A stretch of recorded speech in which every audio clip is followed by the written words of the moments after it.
In conversation with a friend of mine this week, we were having a philosophical conversation. And again, it was getting a little deeper and deeper.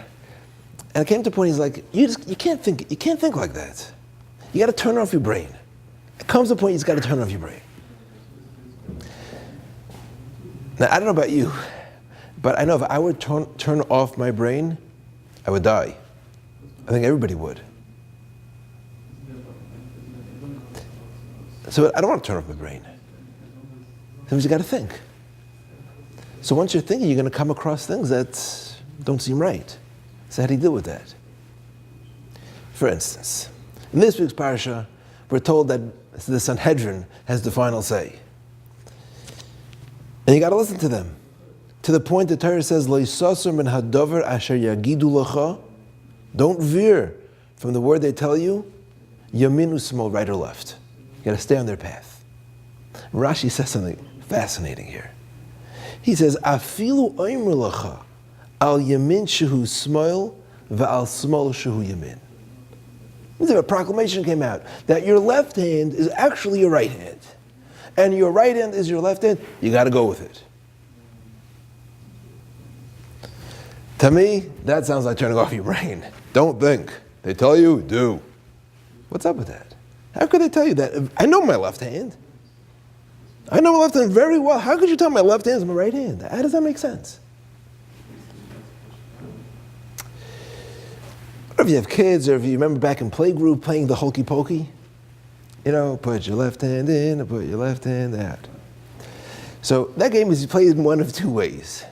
You can either play in a circle, or you can play two rows facing each other. Now, if you'll watch that game being played, inevitably, when you tell the group to put their left hand in, there will be people putting in their right hand. And why is that? Because if I'm putting in this hand and you're across from me, you'll probably just do what I did. So you're going to put in your right hand to parallel me. But really what you're doing is putting in your right hand, not your left. Why? Because we're just paralleling. You're opposite me. So my Rebbe says, Rabbi Yitzchak Berkowitz, he says something so interesting. He says, Chazal aren't telling you that your left hand is your right hand. What they're telling you to do is turn around. Get a different perspective. The only way your left hand can be your right hand is if you turn around. Because your hand now is on the other side. So what Rashi is teaching us, is sometimes it's important, especially when Chazal say something, is get the other perspective. Take a look from the other side. Go on the other side of the bench and see how it plays out. And that's not just true of different Chazal, but that's in our interpersonal relationships as well. Empathizing, really being there for somebody, is just getting in their shoes.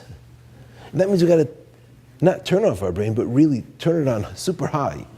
And being able to get into someone else's perspective, see how they're seeing it, see how they viewed it. In that way, we'll be able to be Makayim our relationship, be Makayim our friendships, and be Makayim the words of our sages. Sometimes you just have to turn around.